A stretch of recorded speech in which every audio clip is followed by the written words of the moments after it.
राजपथ की परेड भी मैंने की, राजस्थान के बेस्ट कैडेट का अवार्ड भी वहां पर मुझे मिला। शुरू से ही हमारे परिवार में भारतीय जनता पार्टी से जुड़ाव रहा है। जो समाज की अवधारणा है कि राजनीति में अच्छे लोग नहीं आते हैं, जिनको राजनीति में धंधा बनाना है उनको ऑफर्स आते हैं। मेरा कोई बिजनेस नहीं है। मैं जो सामान्य रूप से जो काम करता हूँ उसमें अगर राजनीति के माध्यम से भी कोई काम होता है तो सहजता से मैं काम करने की कोशिश करता हूँ। ये मेरा मोटिव नहीं है कि राजनीति से ही काम होना है, और ऐसा भी नहीं है कि बिना राजनीति के मेरा गुजारा नहीं होगा और मैं राजनीति के बिना रह नहीं सकता। मेरी दृष्टि में तो दोनों ही ग्राम पंचायतों ने अपना भरसक प्रयास किया। भारतीय जनता पार्टी ने ये महिला आरक्षण पर जो 33% का है वो लागू भी कर दिया है। यत्र नारीस्तु पूजन्ते रमन्ते तत्र देवता। हम नाम भी बोलते तो राधा कृष्ण सीताराम, ये सम्मान का ही तो प्रतीक है। मुझे नहीं लगता कि जसवंतगढ़ में जातिवाद कोई बड़ा मुद्दा है। कोई जाति नहीं थी, जो भी जरूरतमंद था वहां तक ट्रस्ट के माध्यम से जो भी सामग्री हम लोगों ने टिफिन और राशन सामग्री, राशन किट, सब कुछ वहां पर पहुंचाए थे। अगर डाबड़ी में कोई शॉर्टिंग होती है लाइट की तो एक बटन से 7-8 गांवों की लाइट जाती थी। हम पहले सड़क ठीक करवाए, न कि हम संवेदना ही व्यक्त करते रहे कि फलाना जी नहीं रहे। पानी के लिए जितना संघर्ष हमने किया है, सबसे पहले यदि किसी ने पत्र इस बारे में दिया है कि जसवंतगढ़ की पानी की डिमांड उसकी जनसंख्या के अनुपात में नहीं है, ये तथ्य यदि किसी ने वहां पर सरकार को और विभाग को सौंपा है तो वो हमारी टीम है। क्या आपने पिछले 10 साल में सरपंच पति का जो सिस्टम है वो यहाँ पे देखा है? अगर गांव के विकास में मान लीजिए कोई महिला आगे आई, उसको समस्त जानकारी नहीं है और उसका पति वहां साथ में खड़ा हो गया, उसमें बुराई क्या है? गांव का अहित नहीं होना चाहिए महत्वपूर्ण। यहाँ यहाँ जाके है लेकिन सब जगह मनाई हुई। लेकिन घूम फिर करके बात ये आई कि सभी ने कहा कि हमारा सिस्टम ऐसा है कि भले ही आपकी गांव की आबादी ज्यादा होगी लेकिन एलएनटी जो देती है पानी, वो सेंसस उठा रही है 2011 का। राजनीतिक इच्छा शक्ति के बिना नहीं होगा। आसोटा से लेके जसवंतगढ़ के बीच में बहुत सारे अवैध कनेक्शन थे। 20+ जोन्स में बांट रखा है। इतने सारे जोन्स में आप एक दिन में एक जोन को पानी दोगे तो 20 दिन से नंबर आएगा। यदि जसवंतगढ़ का टोल टैक्स फ्री के दायरे में अगर आता है तो निश्चित रूप से होना चाहिए, और अगर वो नहीं आता है तो फिर प्रयास व्यर्थ है, केवल राजनीतिक जुमलाबंदी करना है। तो वादा किया गया था वो है बीजेपी के जो लाइक विधानसभा लारनू से जो प्रत्याशी थे उन्होंने किया था। ये वादा हमारे वादा चुनाव में किया गया था, उससे पहले मुकेश जी भाकर का भी एक पत्र आया था वायरल होके। बहुत सारे मुद्दे ऐसे होते हैं जिनका कोई समाधान राजनीतिक लोगों से या प्रशासन से नहीं होता है, जनता स्वयं भी कर सकती है। मैं हिरणों के खिलाफ नहीं हूं, लेकिन समस्या ये थी कि हमारी एक तो गोचर भूमि का बिना जानकारी के कन्वर्जन हो गया, वन विभाग में चली गई। लेकिन ये जमीन वन विभाग में गई कैसे, ये बड़े आश्चर्य की बात है कि इतने कि कोई बहुत ज्यादा टूरिज्म वहां पर नहीं आ रहा है। गांव के लोग तो यही चाहते हैं और मैं भी उनके साथ हूं। उसमें बहुत तरह से कब्जे हो रहे हैं, सुजानगढ़ की तरफ से भी। भामाशाह परिवारों ने कितना सहयोग किया है। शिक्षा के क्षेत्र में देखिए, सड़क का क्षेत्र देख लीजिए आप, गली गली में सड़क बन गई है। सुजानगढ़ आजादी से पहले भी जिला था। सुजला शब्द खाली वहीं तक रह गया। सुजानगढ़ के साथ में लाडनू और जसवंतगढ़ में कोई जोरदार आंदोलन इस विषय में चला नहीं। आदरणीय मुख्यमंत्री थे उस समय जो गहलोत जी, उन्होंने घोषणा कर दी कि सुजानगढ़ बन जाएगा, फिर कुचामन अलग बन जाएगा। तो घोषणा से ही पता चल रहा था कि विशुद्ध रूप से जुमलाबाजी की जा रही है। जैसे ही कंडक्टर मना करता है कि मैं जसवंतगढ़ से होके नहीं जाऊंगा, इंक्वायरी के नंबर लगे हर बस के अंदर, तो सीधा जैसे ही फोन मिलाता है वो जो परिचालक है वो दबाव में आ जाता है कि ये कुछ न कुछ करेगा, शिकायत करेगा। हमेशा हम प्रशासन और व्यवस्थाओं के भरोसे नहीं रहे। किस तरह से बिजली की कटौतियां यहाँ पर हुई है, तो कंपैरिजन नियत का होना चाहिए। पूरे 5 साल युवाओं ने देखा कि बार बार पेपर लीक होते थे, कैसे वो पाई पाई जोड़ करके वो किराए के पैसे भी किसी से लेके आते, ऐसे युवा भी मैंने देखे। जीतते ही देखिए 1 महीने के अंदर अंदर 13 से अधिक जिलों को जोड़ दिया नहरी पेयजल से, जिनका काम अटकाया हुआ पड़ा था 5 सालों से। पार्टी कांग्रेस के विधायक है मुकेश जी भाकर, उनका चुनाव लड़ने का जो पैटर्न था वो कहीं न कहीं हमारे जो प्रत्याशी थे उनसे ज़्यादा मजबूत था। बीजेपी हमेशा परिवारवाद के खिलाफ रहती है और यहाँ पर भी जो टिकट दिया गया था, वो गणेश सिंह जी को दिया गया था। तो क्या यह परिवारवाद नहीं है? क्या कांग्रेस के पास अवसर नहीं था कि वो प्रभु श्री राम का मंदिर बनाए? दिख रहे हैं, क्या आपको लगता है बीजेपी 25 सीटें लेके आ सकती है? लगता है मतलब इसमें सोचने वाली क्या बात है? हनुमान जी बेनीवाल को भारतीय जनता पार्टी का पूरा सहारा मिला ये सीट निकालने के लिए। नमस्कार दोस्तों, सुजला वायरल में आपका स्वागत है। चुनावी संग्राम के इस अगले एपिसोड में आप सभी दर्शकों से हम एक नए गेस्ट का परिचय करवाएँगे, जिनका नाम है अंजनी कुमार सारस्वत। आप सभी उनको वृंदा फाउंडेशन इंग्लिश मीडियम स्कूल के डायरेक्टर के रूप में जानते होंगे और उन्होंने पिछले बार पंचायत समिति सदस्य जसवंतगढ़ ग्राम पंचायत से भी चुनाव लड़ा था, बीजेपी के टिकट के ऊपर। तो आज उन्हीं से विस्तार में बात करेंगे। नमस्कार अंजनी जी, स्वागत है आपका हमारे चैनल पर। नमस्कार। हाँ, तो वैसे तो आप सभी को दर्शक हमारे आपको जानते हैं वृंदा फाउंडेशन के डायरेक्टर के रूप में।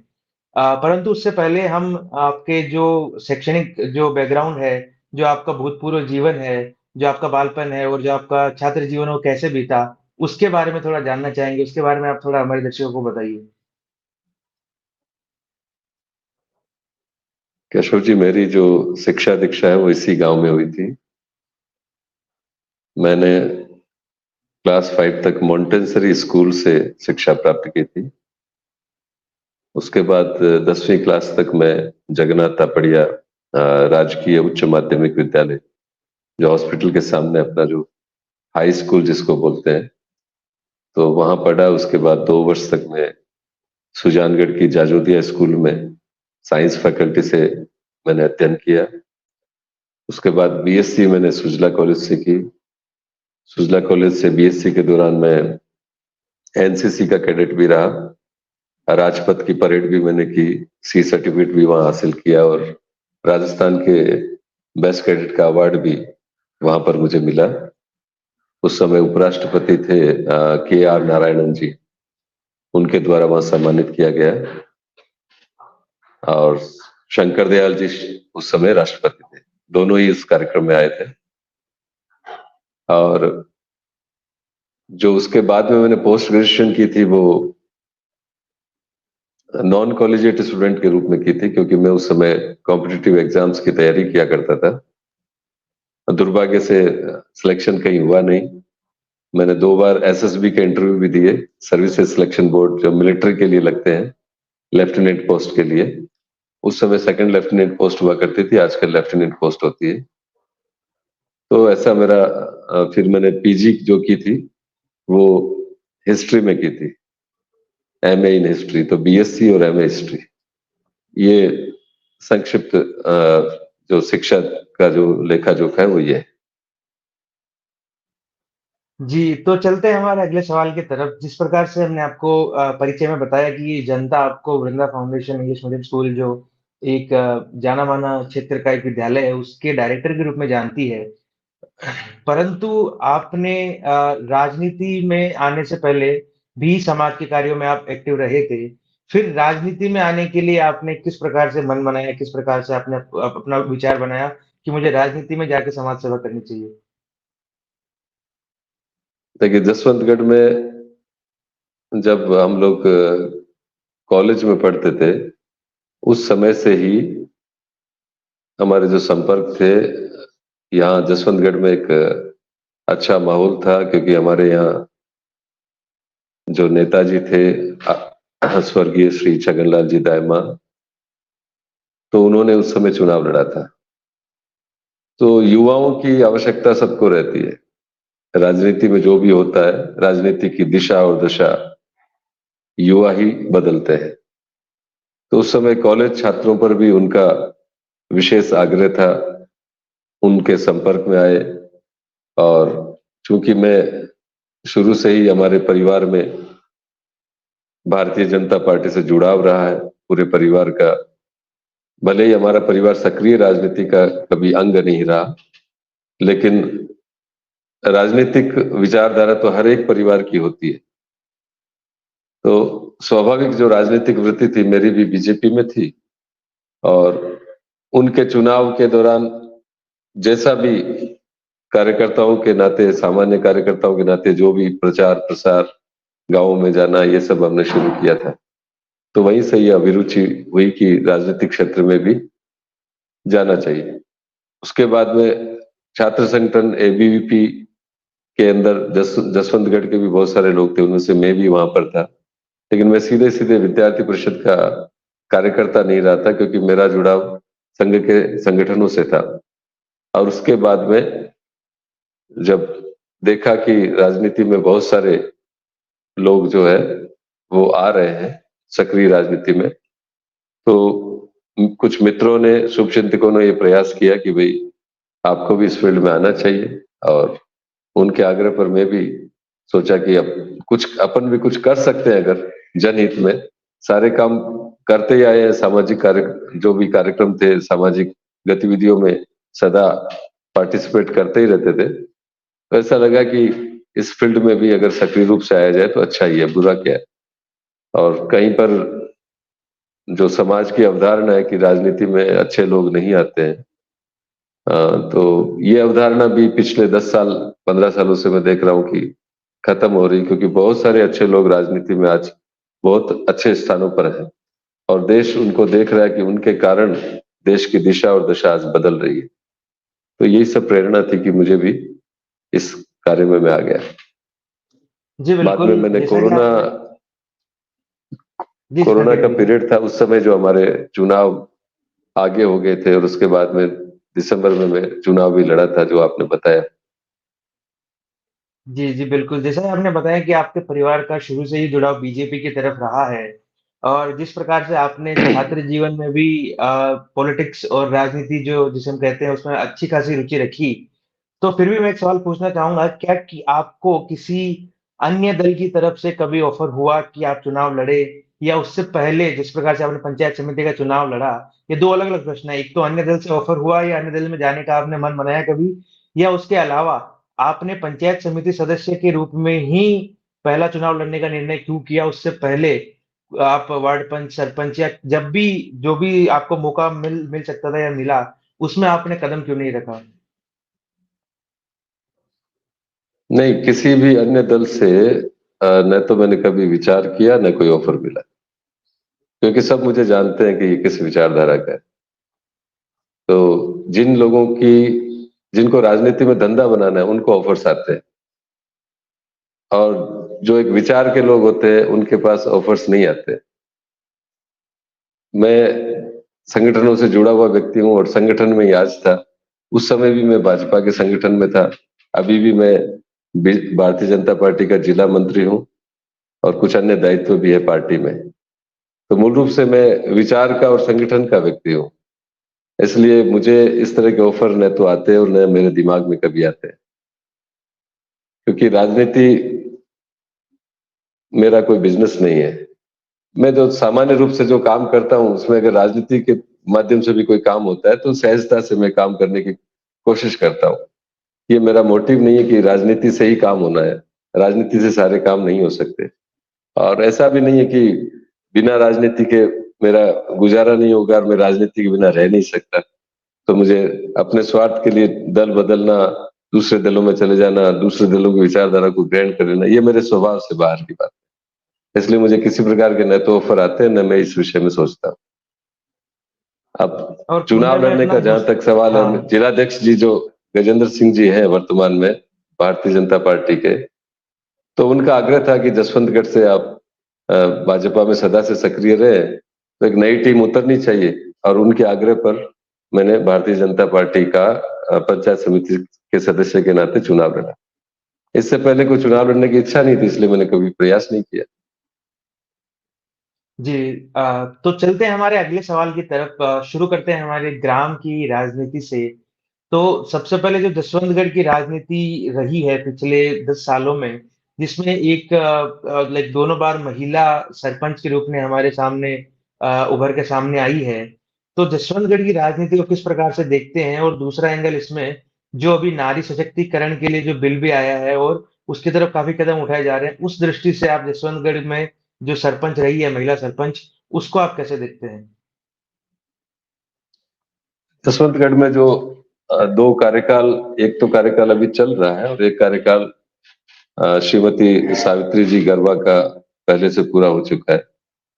और इन दोनों के कार्यकाल के विषय में मेरे ख्याल से इनके अ, ग्राम पंचायत के जो इनके जो मेंबर्स चुन करके आए थे, या तो सावित्री जी गरबा ज्यादा बेहतर बताएगी आपको, या बिरदी देवी जी अच्छा बता सकती है। क्योंकि ग्राम पंचायत, मेरी दृष्टि में तो दोनों ही ग्राम पंचायतों ने अपना भरसक प्रयास किया है कि जसवंतगढ़ को आगे लाया जाए।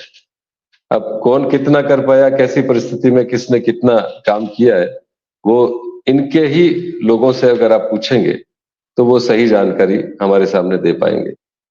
और जहां तक महिला सशक्तिकरण का सवाल है, आदरणीय मोदी जी ने प्रारंभ से ही ये स्वप्न देखा था। ये बीजेपी थी जो बार बार इस मुद्दे पर बोलती रही थी संसद में भी। जब भाजपा के पास 84 मेंबर थे तब भी ये बात बोलती थी, जब 100 से ऊपर हुए तब भी बोलती थी। और भारतीय जनता पार्टी ने ये महिला आरक्षण को जो 33% का है वो लागू भी कर दिया है। हम सबको पता है कि 2026 के बाद ये मूर्त रूप भी ले लेगा।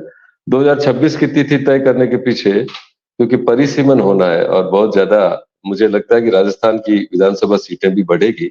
200 सीट्स अभी है, तो वो भी बढ़ करके ज्यादा हो जाएगी। उस परिस्थिति में ये 33% महिलाएं जब आगे चुन करके जाएगी, तो देखिए नारी शक्ति का जो महत्व है, यत्र नारीस्तु पूजन्ते रमन्ते तत्र देवता। हमारी संस्कृति ने हमेशा नारी को, शक्ति को सम्मान ही दिया है। हम नाम भी बोलते तो राधा कृष्ण सीता राम, ये सम्मान का ही तो प्रतीक है कि हम जो स्त्रीवाचक शब्द है वो हम पहले लगाते हैं। तो हमारी संस्कृति का ही पार्ट है, नारी को हमने कभी भी पीछे नहीं छोड़ा। ऐसी स्थिति में महिला सशक्तिकरण का जो काम भारतीय जनता पार्टी के नेतृत्व ने किया है वो वास्तव में स्वागत योग्य है। और हम इसका असर जो है वो भविष्य के चुनाव में निश्चित रूप से देख पाएंगे। और देश जब विकसित होगा तो नारी शक्ति भी हमारे उसमें बराबर की भागीदार रहेगी, ऐसा मेरा ऐसा मानना है। जी, जैसा कि आपने बताया परिसीमन 2026 में होना है, उसको भी लेकर संसद में काफ़ी विवाद हुआ है। साउथ के कुछ स्टेट्स हैं, वो कहते हैं कि हमारी जनसंख्या कम है, परंतु हमको लाइक सीट ज़्यादा मिलनी चाहिए। वो उस विवादों में मैं नहीं जाऊँगा। मेरा सवाल फिर भी ग्राम की राजनीति से जुड़ा रहेगा कि जिस प्रकार से हमारी ग्राम पंचायत की जो राजनीति चलती है, क्या आपको लगता है उसमें जातिवाद काफ़ी हावी रहता है? क्योंकि मुद्दे जो रहते हैं गाँव में वो कुछ ख़ासा मुद्दे तो काफ़ी हैं जो जनता के हैं, परंतु उन पे चुनाव ना लड़के जातिवाद पर चुनाव लड़ा जाता है अभी भी। नहीं, जसवंतगढ़ में ऐसा नहीं है। मुझे नहीं लगता कि जसवंतगढ़ में जातिवाद कोई बड़ा मुद्दा है। जसवंतगढ़ एक मिक्स कम्युनिटी का गांव है और यहाँ के सभी समाज आपस में घुल मिल कर रहते हैं। और मुझे नहीं लगता चुनाव में जाति कोई विशेष फैक्टर है यहाँ पर, ऐसा मेरा अनुभव नहीं है। तो मेरा अगला सवाल रहेगा जिस जो चुनाव आपने लड़ा पंचायत समिति सदस्य के रूप में जिस आप मतलब बीजेपी से लड़े, तो आपको क्या लगता है कि जिस प्रकार से ग्राम पंचायत है, फिर ये जो पंचायती राज की त्रिस्तरीय व्यवस्था है, उसमें पंचायत समिति क्या ग्रामों के विकास में प्रभावी रहती है? उसके बारे में आप क्या कहना चाहते हैं? देखिए, जो व्यवस्थाएं निर्मित है वो व्यवस्थाओं में कोई भी श्रेणी ऐसी नहीं है कि जिसका कोई महत्व नहीं हो। ग्राम की इकाई ग्राम पंचायत है, ग्राम पंचायत के ऊपर की इकाई पंचायत समिति है, उससे ऊपर जिला परिषद है, फिर आपकी विधानसभाएं हैं, फिर राजस्थान में भी भविष्य में विधान परिषद भी गठित होने वाली है। इन इकाइयों का अगर महत्व नहीं होता तो ये इतना जो वर्किंग सिस्टम बना हुआ है इस पर हम कब के सवालिया निशान लग चुके होते। तो ग्राम पंचायत और पंचायत समिति दोनों के एरिया अलग है, दोनों की कार्य क्षमताएं अलग अलग है, दोनों के पास जो बजट एलोकेशन होता है वो अलग तरह के होते हैं। और ऊपर से नीचे बजट आता है, तो सबका अपना महत्व है। ये तो यूनिट्स है, ये तो डेवलपमेंट की यूनिट्स है जो अपने अपने एरिया में काम करती है। तो निश्चित रूप से जसवंतगढ़ की ग्राम पंचायत भी महत्व रखती है, जसवंतगढ़ की ग्राम पंचायत के ऊपर पंचायत समिति भी महत्व रखती है। दोनों ही जी। महत्वपूर्ण है। जी, बिल्कुल, बिल्कुल। तो जिस प्रकार से आपने बताया पंचायती राज की त्रिस्तरीय व्यवस्था अपने आप में एक महत्वपूर्ण इसके सारे जो मतलब स्तर रहते हैं। मेरा अगला सवाल रहेगा जो अक्सर चुने हुए नेताओं से पूछा जाता है, परंतु मैं आपसे भी पूछूँगा कि चुनाव के बाद आपने ग्राम के लिए क्या किया? जिस प्रकार आप चुनाव में असफल रहे, परंतु उसके बाद भी मैं आपसे पूछना चाहूँगा कि आपने ग्राम के लिए क्या किया? ग्राम के लिए जसवंतगढ़ में जहां जहां आवश्यकता हुई मैं व्यक्तिगत रूप से उपस्थित रहा। जो भी कोरोना पीरियड का समय देख लीजिए आप, जसवंतगढ़ में हमारी जो टीम थी उन्होंने भामाशाह तापड़िया जी के सहयोग से जो भी जरूरतमंद परिवार थे, जैसे आपने अभी थोड़ी देर पहले प्रश्न किया कि जाति का कुछ संबंध रहता है क्या, कोई जाति नहीं थी। जो भी जरूरतमंद था वहां तक ट्रस्ट के माध्यम से जो भी सामग्री हम लोगों ने टिफिन और राशन सामग्री, राशन किट सब कुछ वहां पर पहुंचाए थे। तो वो जसवंतगढ़ का ही काम था, बाहर का नहीं था। उसके बाद उस काम का क्षेत्र बढ़ गया, उस काम को तहसील और जिला स्तर तक भी किया। जसवंतगढ़ में इससे पहले जीएसएस से फीडर निकालने का जो काम था उसके में लगातार पीछे पड़ा रहा। आप इस बारे में आप जानकारी ले सकते हैं, बिजली विभाग से भी ले सकते हैं। और जो हमारे ओम शंकर जी गरवा है, जो पंचायत सावित्री देवी जी गरवा जी के हस्बैंड हैं, वो भी आपको इस बारे में जानकारी दे सकते हैं। जसवंतगढ़ में बिजली विभाग से निकले हुए फीडर नहीं थे। एक जगह से अगर डाबड़ी में कोई शॉर्टिंग होती है लाइट की, तो एक बटन से 7-8 गांवों की लाइट जाती थी। यानी डाबड़ी के किसी प्रकार के पावर वोल्टेज की दिक्कत से पूरा जसवंतगढ़ भी सफर होता था। तो मैंने विभाग के पीछे पड़ करके लगातार पत्रावली चला करके यहाँ पर बिजली विभाग के फीडर निकलवाए थे। आसपास की सड़कों में जो मेरा हमेशा फोकस रहता है कि जब सड़कें सुरक्षित है तब हम एक्सीडेंट के चांसेस कम रहते हैं।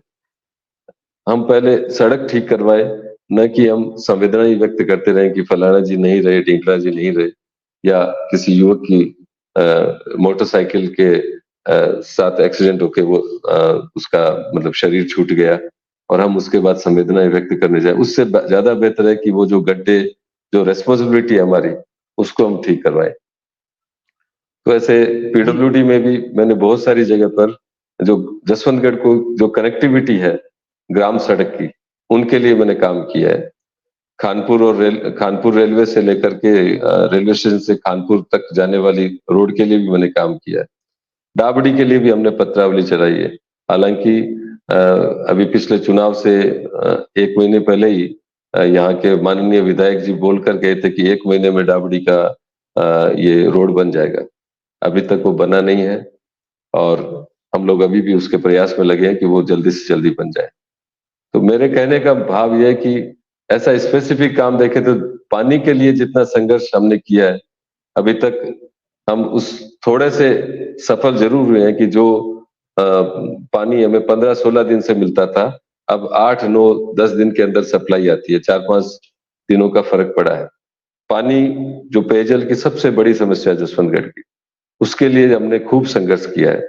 और मैंने अकेले नहीं किया है, गांव के कई बंधुओं का मेरे साथ सहयोग रहा है।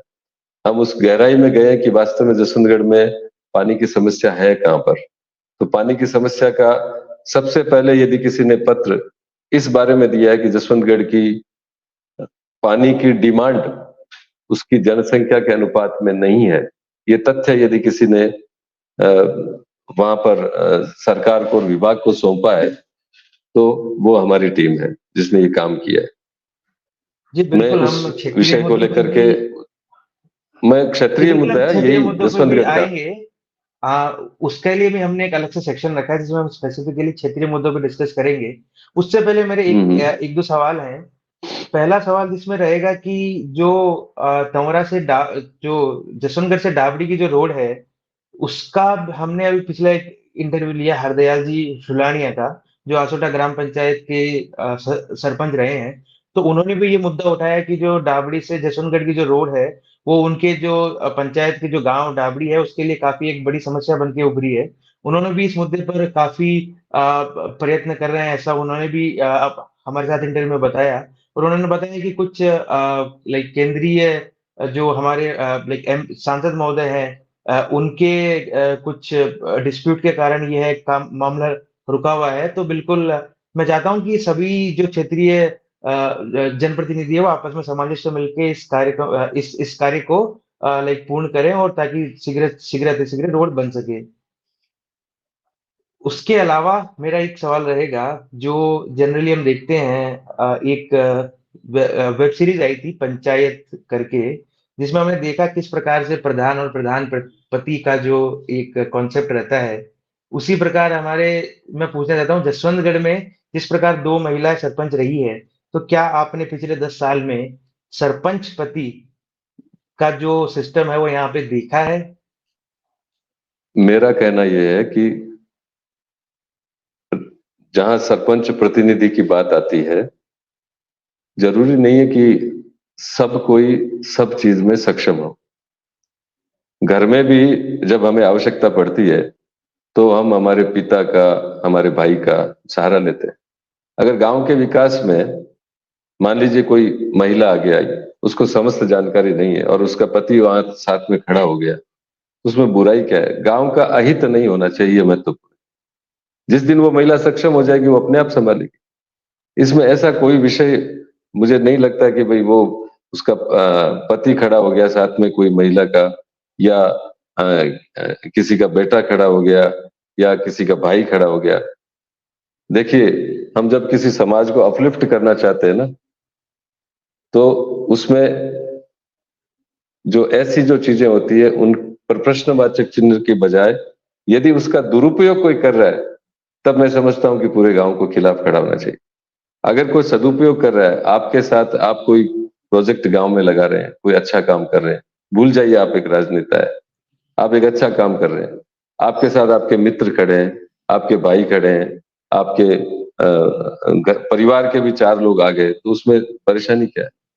लेकिन परिवार के 4 लोग आकर के अगर गांव में कोई परेशानी खड़ी करे, तब गांव को बोलना चाहिए। और ऐसा जसवंतगढ़ में हुआ नहीं। जसवंतगढ़ में मुझे नहीं लगता कि किसी प्रतिनिधि ने गांव को परेशान किया हो।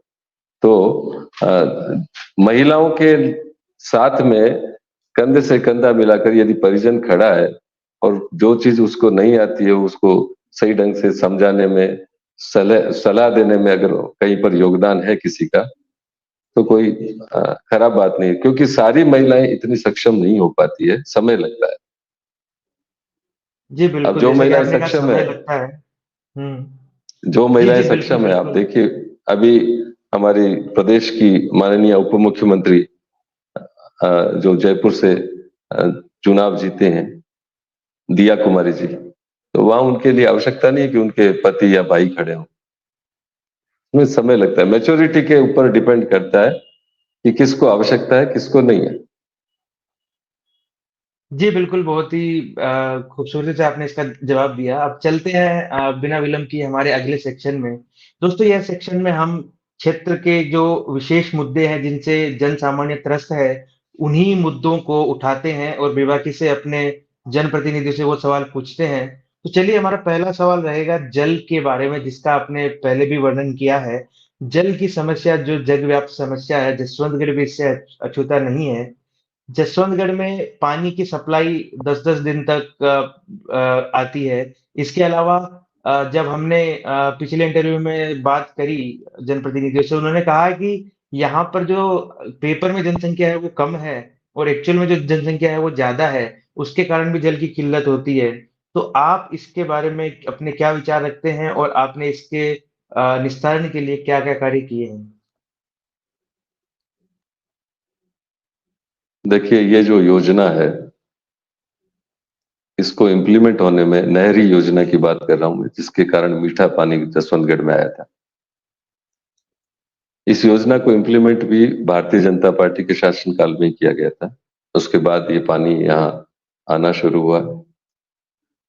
ग्रेजुअली क्या हुआ कि जैसे जैसे जसवंतगढ़ बढ़ा है, जसवंतगढ़ को आप भी आते हैं, साल भर से आप गांव आते हैं, तो आप देखेंगे तो बहुत कंस्ट्रक्शन चलता है जसवंतगढ़ में। जसवंतगढ़ में कसुम्बी रोड के राइट साइड में खूब कंस्ट्रक्शन चलता है। उधर पूर्व में मतलब कोई दिशा ऐसी है नहीं जहाँ पे कंस्ट्रक्शन का काम नहीं होता। वो नए लोग आते हैं, गांव के लोग भी, गांव के परिवार भी बढ़ते हैं और बाहर के लोग भी खूब संख्या में आते हैं। इन्हीं पिछले 10-15 सालों में बहुत सारे संस्थान भी यहाँ पे डेवलप हुए हैं। हमारी आईआईटी डेवलप हुई, हमारे यहाँ मोहरी देवी गर्ल्स कॉलेज ये डेवलप हुए। संस्कृत का आदरणीय डॉक्टर हेमंत जी शर्मा के निर्देशन में आपने देखा कितना बड़ा काम यहाँ पे खड़ा हुआ है। तो ये जो बच्चे हैं, जो बहुत सारी स्कूलें हैं, 2-3 मदरसे भी हैं, सारे मिला करके एक बहुत बड़ी संख्या में बच्चे भी यहाँ पढ़ रहे हैं। ये जनसंख्या प्लस गांव में जो बाहर से आकर के लोग बसे उनकी जनसंख्या प्लस गांव के जो परिवार बढ़े, उन्होंने भी अपने अपने घर बनाए हैं, तो इन सबको पेयजल की आवश्यकता रहती है। दूसरा हमारा जो 1 नंबर 2 नंबर वार्ड है और जो 16-17 नंबर वार्ड है, इनमें जो जनसंख्या घनत्व है वो न केवल जनसंख्या का बल्कि वहां पर आप देखें तो इन दोनों वार्डों में सर्वाधिक संख्या में गोवंश और अन्य पशु भी पाले जाते हैं। तो गोवंश या अन्य जो पशु हैं उनको भी पेयजल की आवश्यकता रहती है।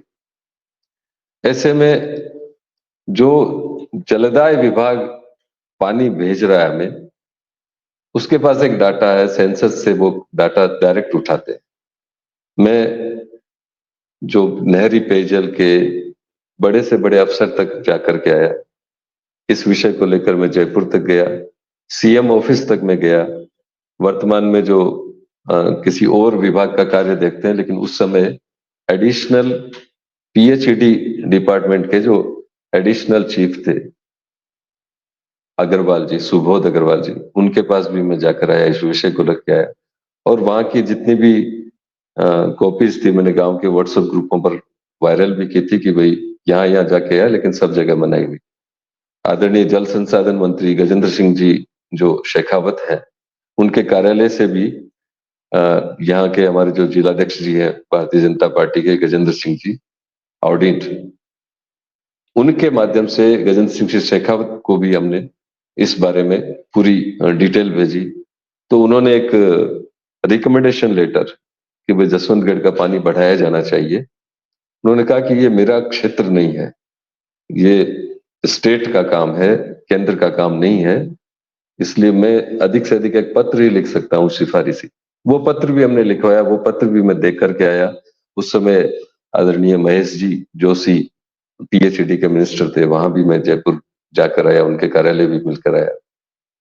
लेकिन घूम फिर करके बात ये आई कि सभी ने कहा कि हमारा सिस्टम ऐसा है कि भले ही आपकी गांव की आबादी ज्यादा होगी, लेकिन एलएनटी जो देती है पानी, वो सेंसस उठा रही है 2011 का।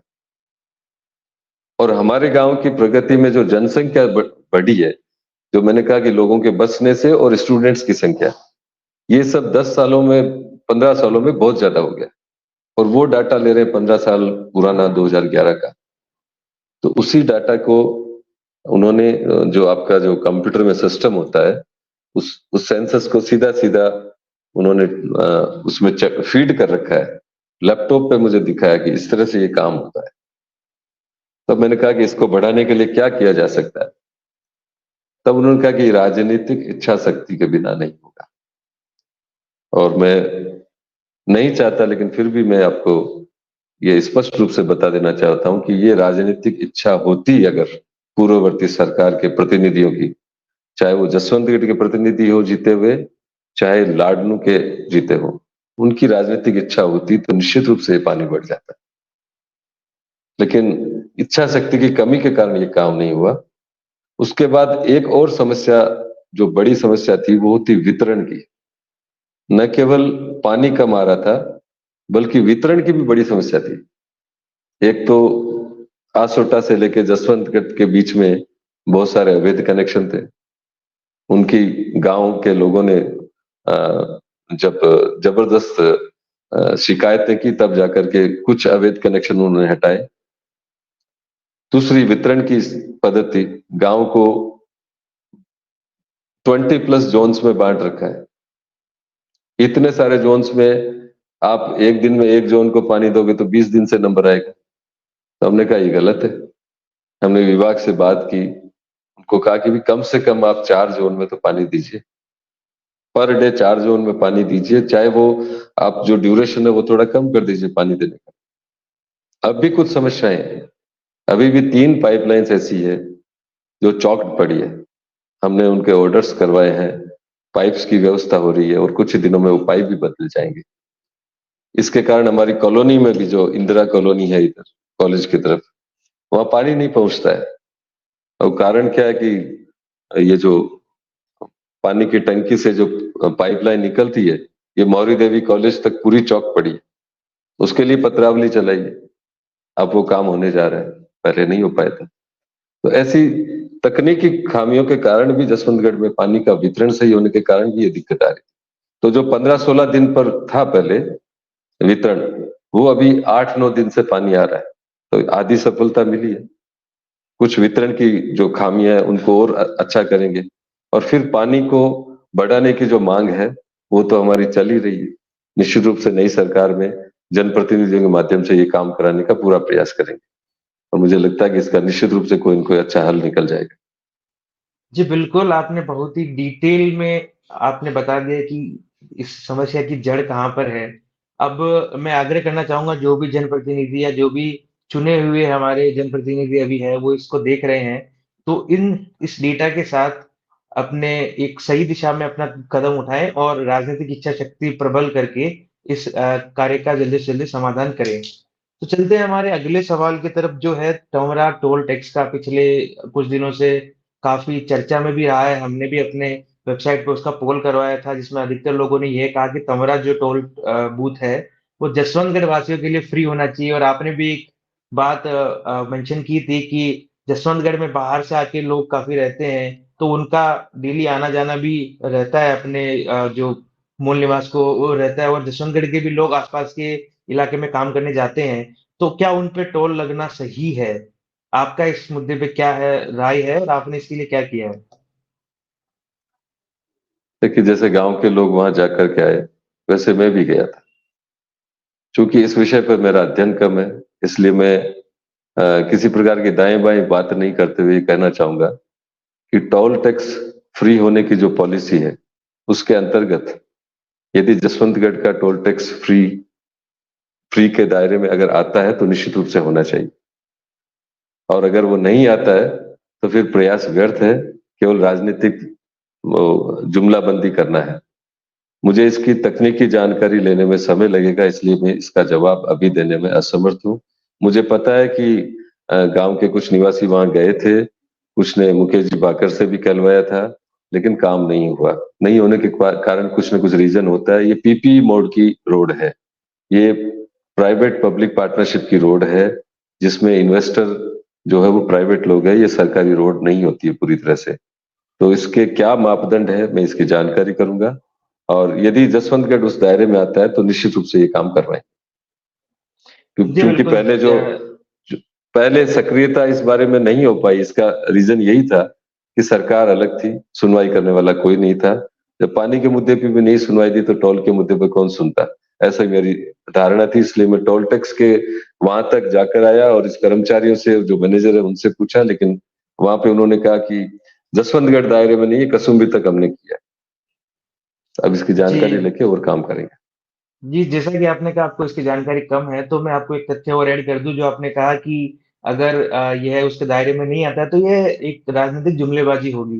परंतु बता दूँ कि यह जो वादा किया गया था, वो है बीजेपी के जो लाइक विधानसभा लारनू से जो प्रत्याशी थे, उन्होंने किया था, ताकि आप भी इसको भी अपने अध्ययन में स्थान दे सकें और जब हम अगली बार मिलेंगे, तो इस मुद्दे पे हम आपसे फिर से सवाल करेंगे। चलिए, नहीं, चलते वादा हैं हमारे वादा चुनाव में किया गया था, उससे पहले मुकेश जी भाकर का भी एक पत्र आया था वायरल होके। का मतलब ये है कि चाहे चुने हुए विधायक साहब ने वादा किया हो, चाहे किसी चुनाव लड़ने वाले ने, अगर जसवंतगढ़ उस दायरे में आता है तो निश्चित रूप से ये काम होगा, अन्यथा नहीं हो पाएगा। जी, बिल्कुल। तो चलते हैं हमारे अगले सवाल की तरफ जो एक सीवेज ट्रीटमेंट प्लांट लगाया गया है हासोटा जसवंतगढ़ का जो सीमावर्ती इलाका है वहाँ पर।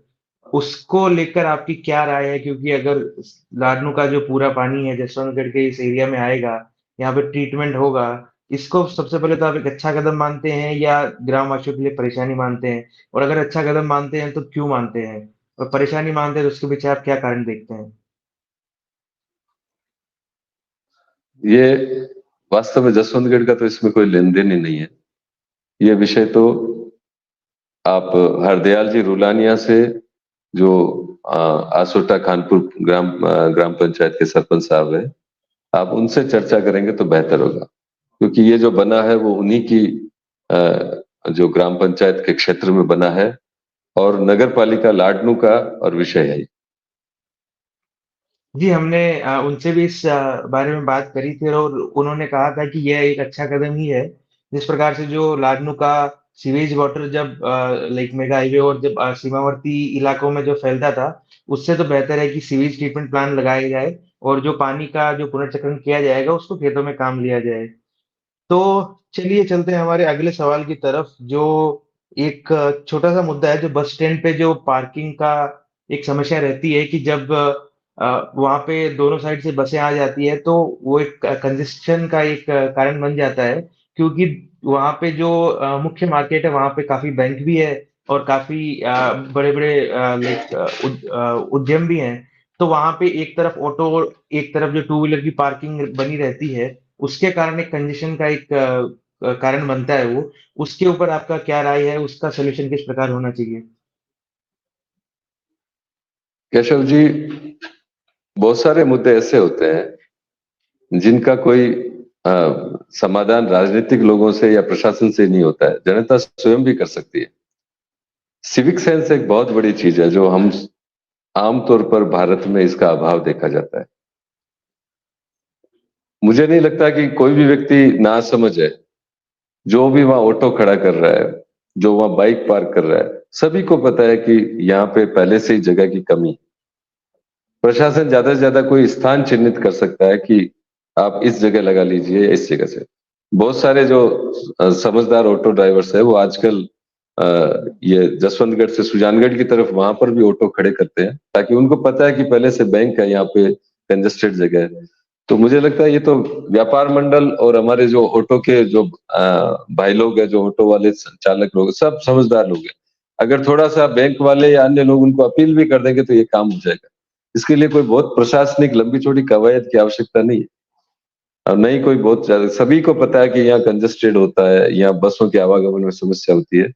तो बहुत सारे लोग तो वहां आगे खड़ा कर ही रहे हैं, सुजानगढ़ की तरफ, सुजान बस स्टैंड से सुजानगढ़ की तरफ जो रोड जाती है उस पर। ये बड़ी समस्या नहीं है। जी, बिल्कुल, बहुत ही खूबसूरती से आपने इसका जवाब दिया और हमारा भी आग्रह रहेगा जसवंतगढ़ के व्यापार मंडल, वहाँ के बैंक और जो भी उद्यम वहाँ पे स्थापित हैं, साथ ही जो ऑटो चालक हैं, ताकि आपस में मिलकर इस समस्या का समाधान किया जाए। हर समस्या के लिए राजनीतिक लाइक जो सॉल्यूशन है उसकी तरफ ना जाके, थोड़ा-सा हम स्वयं अगर प्रयास करें तो समस्याएँ हल हो सकती है। तो अगला सवाल मेरा रहेगा, जो जसवंतगढ़ में एक ब्लैक बग सेंचुरी के लिए एक्सटेंशन के लिए जो प्लान आया है, उसके बारे में आपका क्या कहना है? इसका बजट राजस्थान में भी मेंशन है, तो उसके बारे में आपका क्या विचार है? सर, एक पूर्ववर्ती जो पंचायत थी, उस समय ये विषय आया था। उस समय जो एसडीएम साहब थे, मुरई लाल जी शर्मा, गांव की एक मीटिंग भी वहां जगन्नाथ पड़िया स्कूल में हुई थी, मैं भी वहां उपस्थित था। हम सब ने इस गोचर भूमि को सीधे सीधे हरिणों के लिए देने के लिए मना ही किया था। उसका सीधा साधा कारण है कि जो परिसर चुना गया है हिरणों को शिफ्ट करने के लिए, उसके आसपास हमारे गांव के किसानों के बहुत सारे खेत हैं। और हिरणों के आने से एक तरफ तो हमें लगता है कि अभयारण्य बनेगा, और प्रत्येक जीव को इस धरती पर सुरक्षित रहने का अधिकार भी है।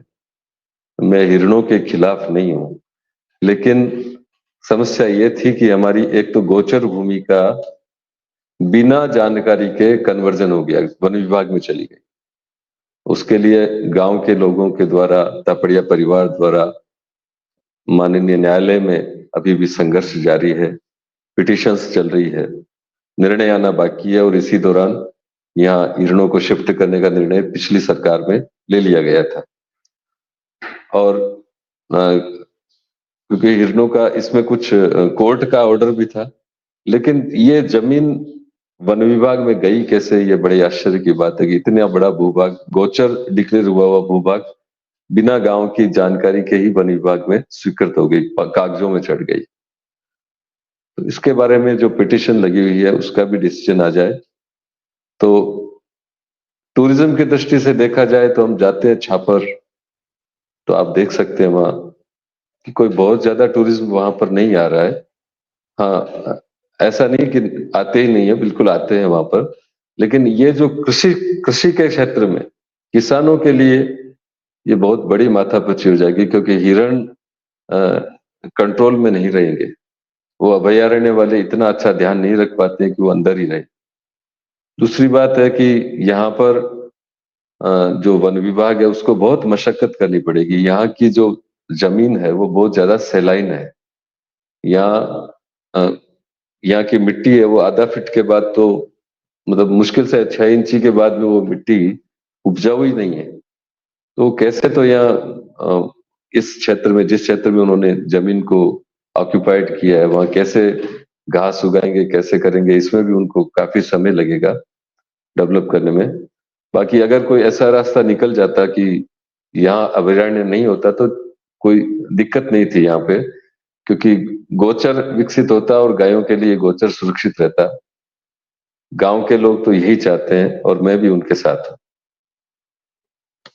जी तो चलिए चलते हैं हमारे अगले सवाल की तरफ। जो एक सुजानगढ़ मास्टर प्लान का चर्चा हो रही थी, जसवंतगढ़ को सुजानगढ़ नगर परिषद में मिलाने का, तो उसका काफी विरोध भी हुआ था।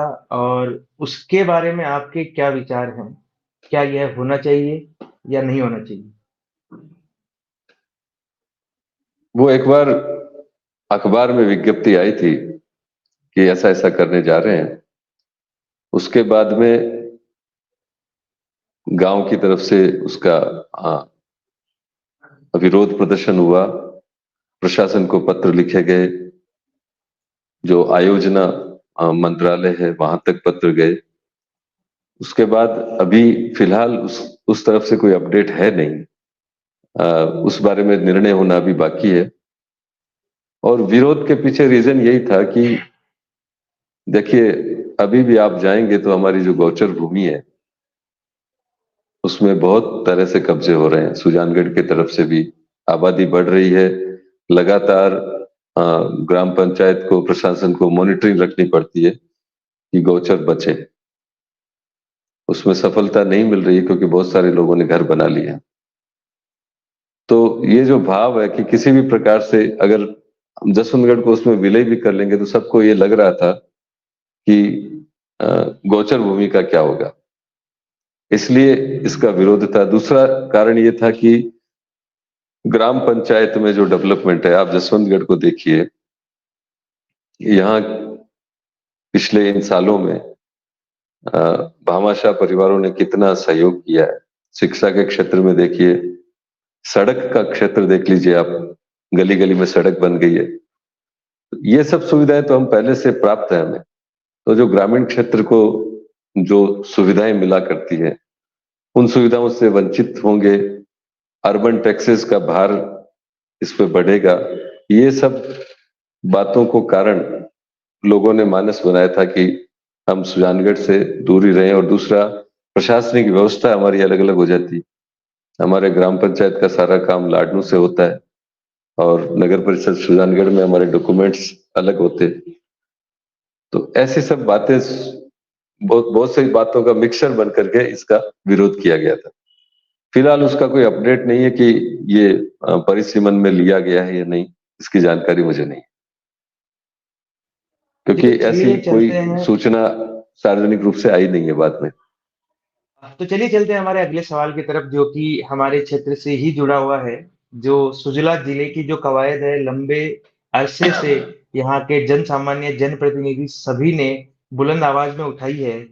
पिछले जो सरकार थी उसके कार्यकाल में हमने देखा कि एक होलसेल के भाव में जिले बना दिए गए राजस्थान में। ये मैं थोड़ा तंज के रूप में कह रहा हूँ क्योंकि उसमें एक मुख्य माँग थी सुजला जिले की, जो कि हर जो मंत्रालय है, हर जगह पे उसके पत्र और पत्राचार हो चुके थे। उसके बाद भी सुजला जिले को नहीं बनाया गया।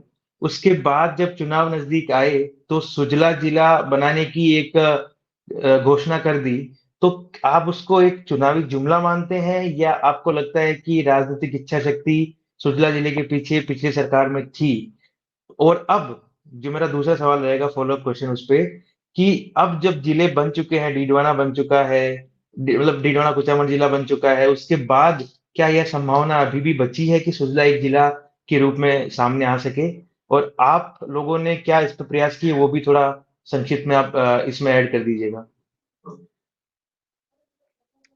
केशव जी, अगर देखा जाए ऑफिशियली तो मांग वास्तव में सुजानगढ़ की थी। सुजानगढ़ आजादी से पहले भी जिला था, आजादी रियासत काल में भी जिला था।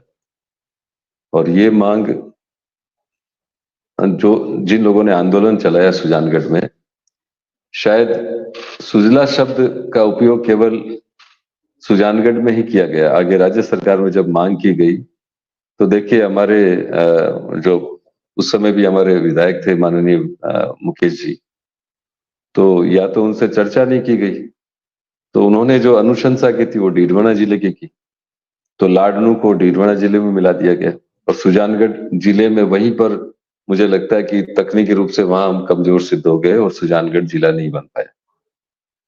सुजला शब्द खाली वहीं तक रह गया। सुजानगढ़ के साथ में लाडनू और जसवंतगढ़ में कोई जोरदार आंदोलन इस विषय में चला नहीं। ठीक है, लोगों को जागरूकता थी, अवेयरनेस थी, जानकारी थी, लोग जुड़े भी नहीं। अभी रही बात अंत समय में, निश्चित रूप से देखिए चुनावी वर्ष था तो बहुत सारी लोक लुभावनी घोषणाएं करनी पड़ती है। काफी दबाव था मनोज जी मेघवाल पर सुजानगढ़ जिला बनाने के लिए सुजानगढ़ के निवासियों का।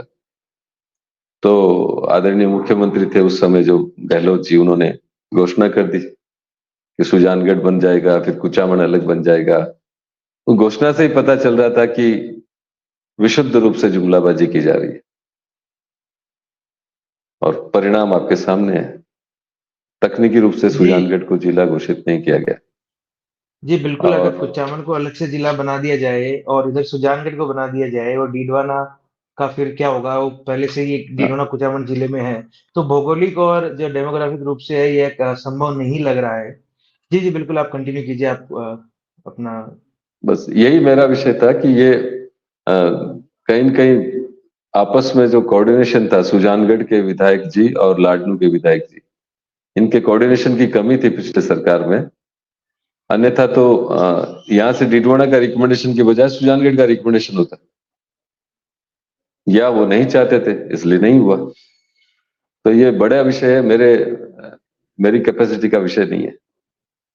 जी, जी, बिल्कुल परंतु हमें ये जो शो है ये जनप्रतिनिधियों के विचार जानने के लिए भी है। उनके कार्य क्षेत्र में अगर कोई चीज़ है, नहीं है, परंतु विचार तो सब अपने रख ही सकते हैं मुद्दों पर। अगला मुद्दा हमारा है जो रोडवेज बसें जो बाईपास से निकल जाती है, यह काफ़ी पुराना मुद्दा है। बार-बार इस पर आप, हम और सभी जनप्रतिनिधि और सामान्य जनता भी सक्रिय हुई है। बाईपास पे जाके धरने भी दिए गए। बहुत से आगारों में यह नोटिस भी और ज्ञापन भी दिया गया कि बाईपास से ना जाके जसवंतगढ़ के अंदर से जाना चाहिए। तो इस मुद्दे पे आप अपनी राय रखिए और इस पे क्या-क्या संघर्ष रहा और अब इसका क्या परिणाम है? क्या अभी भी वही हालत जस की तस बनी हुई है? नहीं, कुछ बसें तो जसवंतगढ़ के अंदर से आती है, लेकिन बहुत सारी बसें बाहर से भी जाती है। अभी जब बात की गई विभाग से, तो विभाग का बार बार यही कहना है कि किसी को आप तैयार कर दीजिए जो वहां टिकट बांटे। टिकट वितरण की, टिकट बुकिंग काउंटर की अगर आप वहां पर घोषणा कर दें कि भाई ये फलाना व्यक्ति हमारा आदमी है और ये बैठ करके टिकटें देगा, तो हम ये कर सकते हैं कि हम बाध्य कर देंगे उनको कि टिकट काउंटर पर जाकर ही बस आए। लेकिन चूंकि टिकट के लिए ये आर्थिक रूप से किसी के लिए इतना फायदेमंद नहीं होगा मुझे, क्योंकि मैंने जब 2-3 लोगों से बात की थी तो कोई तैयार नहीं हुआ जसवंतगढ़ बस स्टैंड पर कि भाई टिकटें हम रख लेंगे। तो एक तकनीकी पहलू है कि हमें थोड़ा संबल मिलता है यदि कोई टिकट्स रखने के लिए वहां राजी हो जाता है, तो इस लड़ाई में थोड़ा सहयोग मिल जाता है कि टिकट काउंटर है, ऑथेंटिक टिकट काउंटर होता है, तो उसका रूट उधर से है तो जाना ही पड़ेगा उसको, चाहे एक टिकट कटे या नहीं कटे। अब रूट तो निर्धारित विभाग कर देता है, पाबंद भी कर देता है, लेकिन ये लोग 10-15 दिन सही चलते हैं, फिर से वैसे हो जाते हैं। तो इसको बाध्य करने के लिए फिर से प्रयास करेंगे, फिर से विभाग को और लिखेंगे, इससे अधिक कुछ नहीं कर सकते। अब जागरूकता का जहां तक सवाल है, बहुत सारे जसवंतगढ़ के रोजाना आने जाने वाले पैसेंजर्स ऐसे हैं, वो जागरूक भी है, वो फाइट करना जानते हैं। जैसे ही कंडक्टर मना करता है कि मैं जसवंतगढ़ से होके नहीं जाऊंगा, तो वो सीधा पूछते हैं कि आपका रूट चार्ट बताओ। सीधा अंदर जो नंबर लगे हैं, हेड ऑफिस के नंबर लगे हुए हैं, इंक्वायरी के नंबर लगे हैं हर बस के अंदर, तो सीधा जैसे ही फोन मिलाता है वो जो परिचालक है वो दबाव में आ जाता है कि ये कुछ न कुछ करेगा, शिकायत करेगा, तो वो उस बस को लेके आ जाता है। लेकिन हर समय वो जागरूक व्यक्ति उस बस में हो ये जरूरी नहीं है। इसलिए सबको इस अपने चैनल के माध्यम से, आपके चैनल के माध्यम से मैं ये जरूर अपील करना चाहूंगा कि वेबसाइट्स पर अवेलेबल है, RSRTC की वेबसाइट पर सारे नंबर अवेलेबल है। आपकी रोडवेज में जिसमें आप बैठते हो उसके अंदर ठीक ड्राइवर के पीछे ये नंबर उपलब्ध होते हैं। आप एक बार अनुभव तो करो, एक कॉल तो करो उसके सामने, वो लेके आएगा आपको, जसवंतगढ़ में छोड़ेगा। हमेशा हम प्रशासन और व्यवस्थाओं के भरोसे नहीं रहे। प्रयास हम अपनी जगह करेंगे, सभी लोग पीछे भी किया है, बसें आई भी थी, अब और करेंगे और आ जाएगी, लेकिन इनको व्यक्तिगत रूप से जो समझाइश है वो बिना दबाव के नहीं हो सकती। इसलिए आप लोग शिकायत करना शुरू करें ऐसे लोगों की जो जसवंतगढ़ के अंदर से नहीं आते। जी, बिल्कुल, जनता को भी इसमें थोड़ा-सा जागरूक रहना पड़ेगा और जो ऐसे किस्से होते हैं, तो सक्रिय रूप से इसकी शिकायत करना हुआ या रूट चार्ट माँगना हुआ, इसमें भी सक्रिय रूप से अगर जनता भी एक कदम उठाती है, तो बिल्कुल यह समस्या का कुछ हद तक निराकरण जनता स्वयं कर सकती है। तो अब चलते हैं राजस्थान राज्य के जो विधानसभा चुनाव हुए, उसके ऊपर। उससे पहले एक क्विक कंपैरिज़न अगर आप करो, पिछली सरकार और जो वर्तमान सरकार है, उसका तो कार्यकाल हालाँकि कम हुआ है। तो जो पिछली 2 बीजेपी और कांग्रेस की सरकारें हैं, उनका अगर आप कंपैरिज़न करो, तो आप सरकारों को किस प्रकार से आंकते हैं? अभी तो मुश्किल से 2 महीने ही पूरे हुए इस सरकार को गठित हुए, तो इतनी जल्दी तुलना कैसे करें। हाँ, अगर आप पिछली बीजेपी सरकार उससे पिछली बीजेपी सरकार और गहलोत सरकार को कंपेयर करो, जैसे वसुंधरा राजे जब माननीय हमारे मुख्यमंत्री थे, तब अगर उन दोनों सरकार को कंपेयर करो क्योंकि वो भी बीजेपी की सरकार थी और जिस प्रकार से ये जो एक पेक्यूलियर बिहेवियर है राजस्थान का जो पिछले 35 साल से चल रहा है कि हर 5 साल में सरकार बदल जाती है, पता नहीं क्या इसके पीछे क्या कारण होगा। ज राजस्थान का जो जनमानस की जो भावनाएँ हैं, वो भी इसके पीछे किसी हद तक कार्य करती है। तो अगर आप उन दोनों को कंपेयर करो तो आप कुछ उस पे टिप्पणी करना चाहें तो? देखिए, राज्य सरकार के टाइम जो योजनाएं लागू हुई, गहलोत जी ने उन योजनाओं का नाम परिवर्तन किया, उससे अधिक कुछ नहीं। राज्य सरकार के समय वसुंधरा जो सरकार थी, वसुंधरा जी की, उस समय 24 घंटे बिजली मिला करती थी। आप जसवंतगढ़ की भी तुलना ले लेना, और जसवंतगढ़ का पिछले 5 सालों में लोगों ने देखा है किस तरह से बिजली की कटौतियां यहाँ पर हुई है, जिसकी कोई सीमा नहीं है। राजस्थान गहलोत वसुंधरा जी की सरकार ने अन्नपूर्णा रसोई योजना बनाई, 5 रुपए में थाली। गहलोत जी आए, उन्होंने उसका नाम परिवर्तन कर दिया, इंदिरा रसोई कर दिया। अब वापस वो अन्नपूर्णा के नाम से योजना लागू हुई है और उसमें बहुत सारा मेनू में बहुत सारे आइटम भी बढ़ाए गए हैं। ऐसे ही पूरे भारत में जो भाजपा शासित राज्यों में केंद्र की योजना को तुरंत लागू किया गया। एग्जाम्पल के तौर पर आयुष्मान भारत जो योजना थी स्वास्थ्य से संबंधित, गहलोत जी ने नहीं लागू की, उन्होंने अपना नाम दिया मुख्यमंत्री चिरंजीवी योजना। अब वर्तमान सरकार उस पे पूरी उसकी वापस रिव्यू कर रही है उस योजना को, क्योंकि इतने लूप होल्स थे भ्रष्टाचार के इस कारण उसको रिव्यू करना पड़ रहा है। तो कंपैरिजन नियत का होना चाहिए कि वास्तव में अंतिम व्यक्ति तक किसी योजना का फायदा मिले, इसकी नियत किसकी अच्छी थी, ये कंपैरिजन होना चाहिए। चुनाव में वादे बहुत लोग करते हैं, इंप्लीमेंटेशन किसने क्या किया, यह महत्वपूर्ण है। पूरे 5 साल युवाओं ने देखा कि बार बार पेपर लीक होते थे।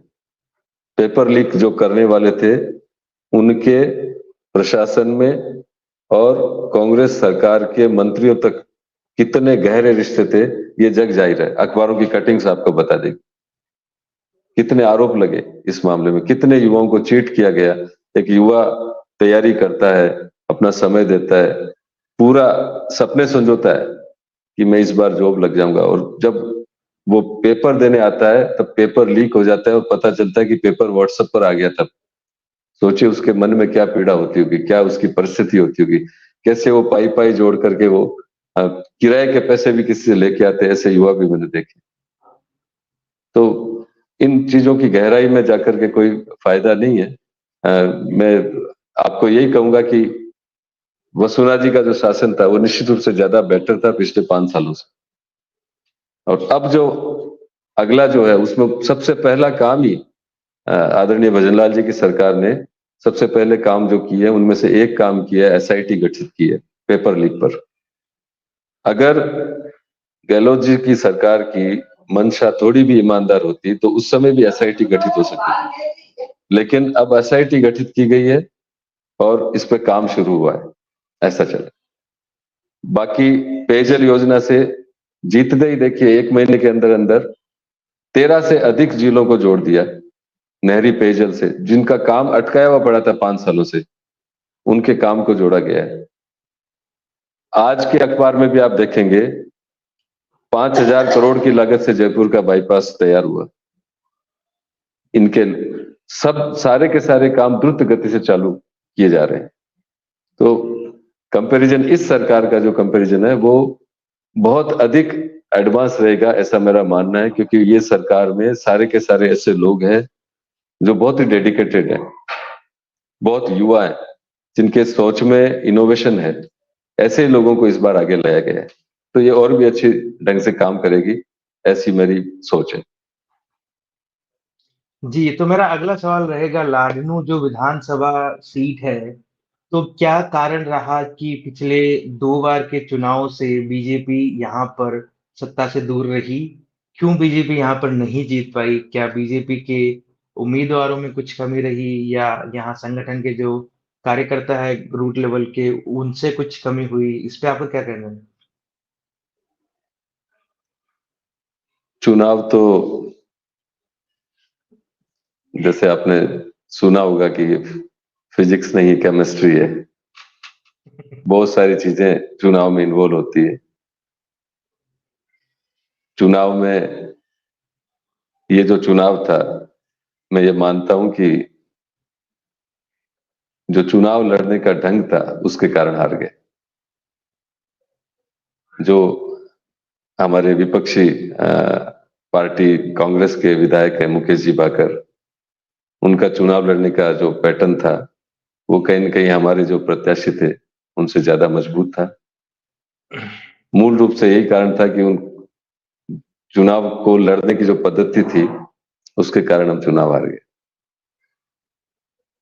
तो इसमें अब मेरा चुनाव अगला में फ़ॉलो-अप सवाल रहेगा कि जिस प्रकार से आप बोल रहे हो कि हमारी पद्धति अलग थी, उसमें एक सवाल और आता है कि बीजेपी हमेशा परिवारवाद के खिलाफ रहती है और यहाँ पर भी जो टिकट दिया गया था, वो गणेश सिंह जी को दिया गया था। तो क्या यह परिवारवाद नहीं है? परिवारवाद की जो व्याख्या है वो सीधी सीधी अभी मोदी जी ने भी आपने सुनी होगी, संसद में बहुत स्पष्ट कहा जी, कि जो बिल्कुल। जीत कर आ सकता है एक परिवार से 2 व्यक्ति 3 व्यक्ति, वो परिवारवाद नहीं है। परिवारवाद वो है कि एक पार्टी परिवार को चला रही है, परिवार ही एक पार्टी को चला रहा है, एक पार्टी के पूरे डिसीजन परिवार ही बैठ कर ले रहा है, एक ही परिवार के द्वारा उस पार्टी में सारे निर्णय लिए जाते हैं, वो परिवारवाद है।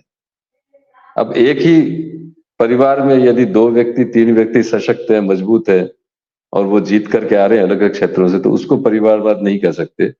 परिवारवाद वहां है जहां एक पार्टी में लोकतंत्र नहीं है, केवल एक परिवार कहेगा वही पार्टी करेगी, तो वो परिवारवाद है।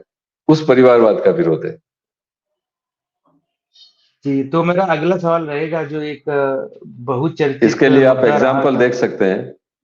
मैं क्षमा चाहूंगा, जितने भी एग्जाम्पल मोदी जी ने दिए वो भी आप देख सकते हैं। आप आरजेडी देख लीजिए, लालू जी का परिवार तय करता है। एनसीपी देख लीजिए, शरद जी पवार का परिवार तय करता है, जो करना है वही करते हैं। कांग्रेस पार्टी देख लीजिए, गांधी परिवार को निकाल दीजिए, कांग्रेस बिखर जाएगी कल ही। उनके परिवार के खिलाफ कोई कुछ नहीं कर सकता वहां। सबसे बड़ी पार्टी होने का दावा करने वाली पार्टी की स्थिति ये है। साउथ में आप देख जी, लीजिए, डीएमके पार्टी करुणानिधि जी के परिवार के द्वारा संचालित है। तेलुगु देशम पार्टी चंद्रबाबू नायडू के परिवार द्वारा चल रही है। जेएसआर की पार्टी जगनमोहन रेड्डी जी के परिवार के द्वारा चल रही है। समाजवादी पार्टी को देख लीजिए, मुलायम सिंह जी का परिवार ही तय करता है कि क्या करना है क्या नहीं करना। तो एक परिवार एक पार्टी को चला रहा है, वो परिवारवाद है। एक परिवार में से एक व्यक्ति, दो व्यक्ति या दो भाई या बहन भाई या पति पत्नी जीत कर आ गए, वो परिवारवाद नहीं। इतनी बड़ी पार्टी, लोकतांत्रिक पार्टी है, उसमें से टिकट मिलती है तो कोई बड़ी बात नहीं। जी, जी, बहुत ही मोदी जी के भाषण को बहुत ही बेहतरीन तरीके से आपने यहाँ पे उपयोग किया और अपने सवाल का जवाब दिया। मेरा अगला सवाल रहेगा कि जो 22 जनवरी का जो मुद्दा था, रामलला विराजमान के जो प्राण प्रतिष्ठा हुई थी, उस जो जो मुद्दा है राम मंदिर का, क्या उसको बीजेपी अभी भी राजनीतिक रूप से उसका फायदा लेने की कोशिश कर रही है? क्योंकि यह आरोप लगते आ रहे हैं और अभी भी लग रहे हैं कि बीजेपी केवल ढोंग करके राम मंदिर के जो मुद्दे को कैपिटलाइज करने का कोशिश कर रही है।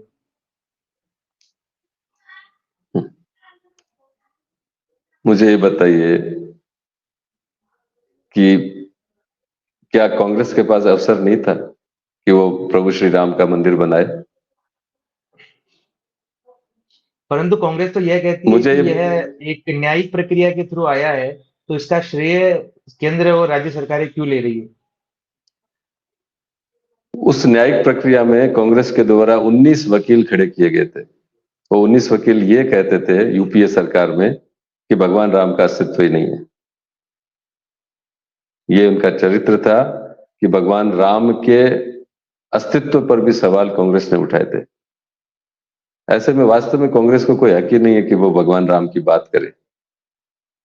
जिस तरह का उनका रवैया था इस पूरे मामले में, सबको पता है 500 वर्षों से ये संघर्ष चल रहा था। 4 लाख से अधिक लोगों की जानें चली गई। बहुत लंबा संघर्ष था।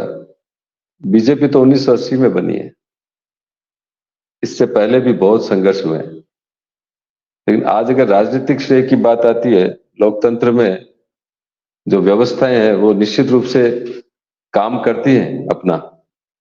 अन्यथा कांग्रेस के हाथ में सब कुछ था तो उन्होंने पहले क्यों नहीं कर दिया? जब सोमनाथ के मंदिर को आप दे सकते थे, तो सरदार पटेल जैसे विभूति भारत में ही थे, उन्होंने सोमनाथ के मंदिर को बिना विवाद के सुपुर्द करवाया था कि नहीं, गलती से इसको तोड़ा गया था। ऐसा कांग्रेस भी कर सकती थी। वास्तव में तो कांग्रेस ने राजनीति की।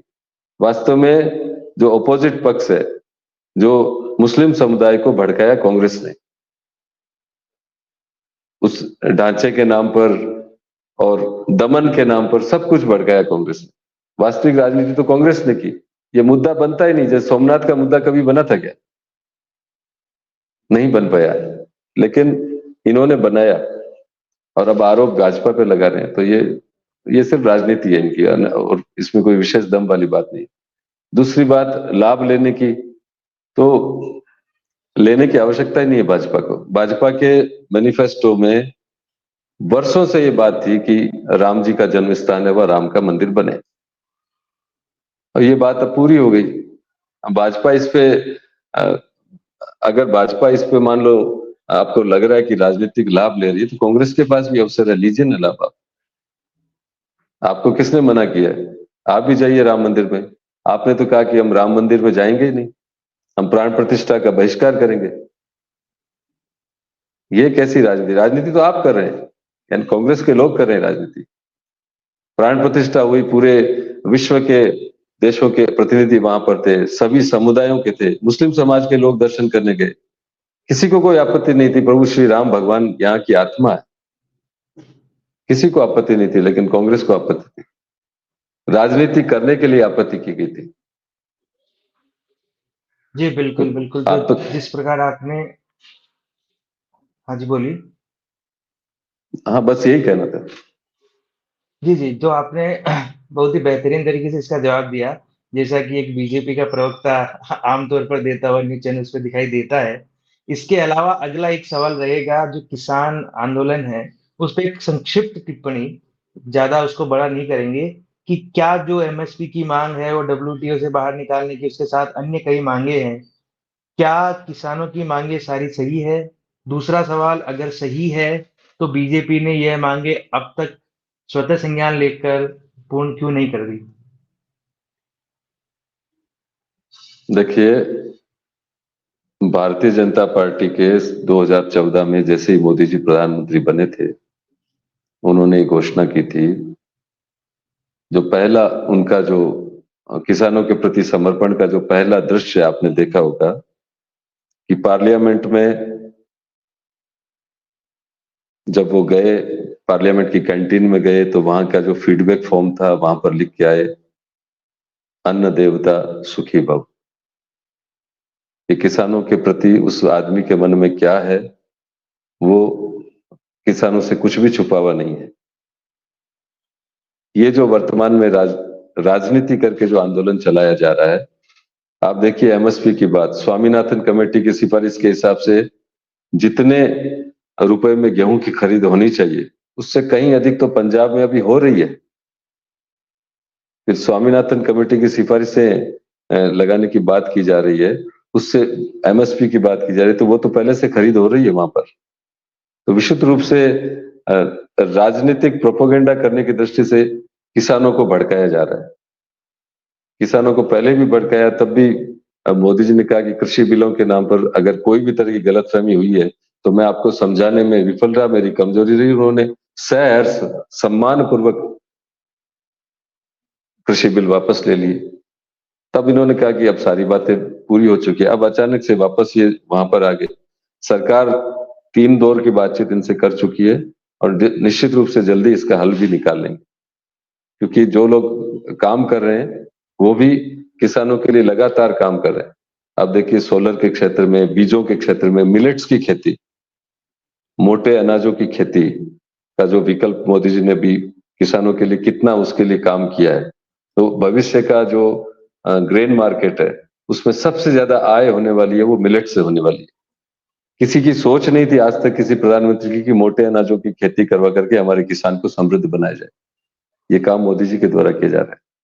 सब्सिडीज देखिए आप, राजस्थान में भी किसान सम्मान निधि आती थी, अब उसको डबल किया जा रहा है। तो किसानों के लिए मोदी जी ने बहुत कुछ किया है, इस सरकार ने बहुत कुछ किया है। और ये इस विशेषता भी देखिए आप कि पंजाब में आप पार्टी की सरकार है, विशेष रूप से वही इसको भड़का करके इस आंदोलन को पीछे से सपोर्ट दे रही है। किसान तो क्या कर्नाटक में नहीं है, क्या केरल में नहीं है, तमिलनाडु में नहीं है? आपने कभी सुना महाराष्ट्र के किसान आंदोलन कर रहे हैं? आंदोलन एक अलग विषय है, लेकिन इस तरह से सड़कों को घेर करके जिस प्रकार से ये किया जा रहा है, ये पूरा देश समझ रहा है इस बात को कि कौन लोग इनके पीछे हैं। और मुझे नहीं लगता कि इस इसमें जो महत्वपूर्ण चीजें उनको निश्चित रूप से सरकार देखेगी, लेकिन जो राजनीतिक साजिशें हैं उनका भी जवाब निश्चित रूप से इनको मिलेगा। तो क्या आपको लगता है इसका विपरीत प्रभाव 2024 के चुनावों में भी पड़ेगा? क्योंकि जिस प्रकार चुनाव से ठीक पहले यह आंदोलन हो रहे हैं, तो क्या आपको लगता है ये चुनावों में असर डालेगा? नहीं नहीं, ऐसा कुछ भी नहीं है। लोगों को बहुत बहुत चीजें क्लियर है। किसानों के पक्ष में वास्तव में ये सरकार ने कितना काम किया ये सबको पता है, और ये इसको अधिकांश लोग राजनीतिक आंदोलन के रूप में ही देखते हैं, और इसका कोई इस तरह का कोई असर नहीं होगा। तो जो लोग चलिए पहले हमारा से अगला ही सवाल खिलाफ है, रहेगा। मैं ये कहना जी, चाहता था, इस एजेंडे के पीछे जो पॉलिटिकल पार्टीज है, उनसे जुड़े लोग तो पहले से ही खिलाफ है। इसलिए वो असर उन तक ही सीमित है। जो किसानों की बात करने वाले उनको अच्छी तरह से पता है कि मोदी जी की जो सरकार है उन्होंने किसानों के लिए कितने ज्यादा फायदे किए हैं, इस पर उनका असर नहीं होने वाला है। जी, तो अब फिर से चल के आते हैं राजस्थान की राजनीति में, जो लोकसभा चुनाव 24 का होने वाला है, आपको क्या लगता है जिस प्रकार से पिछले 2 बार बीजेपी 25 और एनडीए ने लास्ट जो टर्म था, उसमें 25 की 25 लोकसभा सीट हासिल की थी। इस बार आपको क्या समीकरण बनते दिख रहे हैं? क्या आपको लगता है बीजेपी 25 सीटें लेके आ सकती है? लगता है मतलब इसमें सोचने वाली क्या बात है? सोचने वाली बात ऐसे अब हुई जैसे कि मेरा एक इसमें फीडबैक रहेगा कि जिस प्रकार से अभी जो विधानसभा चुनावों के नतीजे आए, तो जब मैं एक मैप देख रहा था, तो मैंने देखा कि उत्तर और उत्तर पूर्व और जो शेखावाटी का जो क्षेत्र है, उसमें पूर्णतया कांग्रेस हावी है। तो पॉसिबल है कि वह लोकसभा चुनाव में भी रिफ्लेक्ट हो और उस क्षेत्र की जो सीटें हैं, वो बीजेपी इस बार कैपिटलाइज़ नहीं कर पाए। यह लेकर मेरा आपका ये सवाल था, यह इसका पीछे जो पॉइंट था यह था। देखिए, जनता केंद्र की सरकार को अलग दृष्टि से देखती है, राज्य की सरकार को अलग दृष्टि से। 2018 में कांग्रेस को बहुमत मिला, 2019 में पूरी की पूरी सीटें भाजपा के खाते में गई। तो राजस्थान की जनता बहुत सेलेक्टिव है इस मामले में। तो आप निश्चित रहिए, राजस्थान में 25 से 25 की सीटें जो है भारतीय जनता पार्टी की झोली में जाएगी। इसमें कोई कोताही नहीं, कोई दो राय नहीं, क्योंकि इतना चलिए मैं काम एक किया है। स्टेप हुँ, चलिए मैं एक कोरोना स्टेप के और समय में नीचे आता देखिए, हूँ और नागौर की स्पेसिफिकली जो सीट है उसके बारे में पूछ लेता हूँ।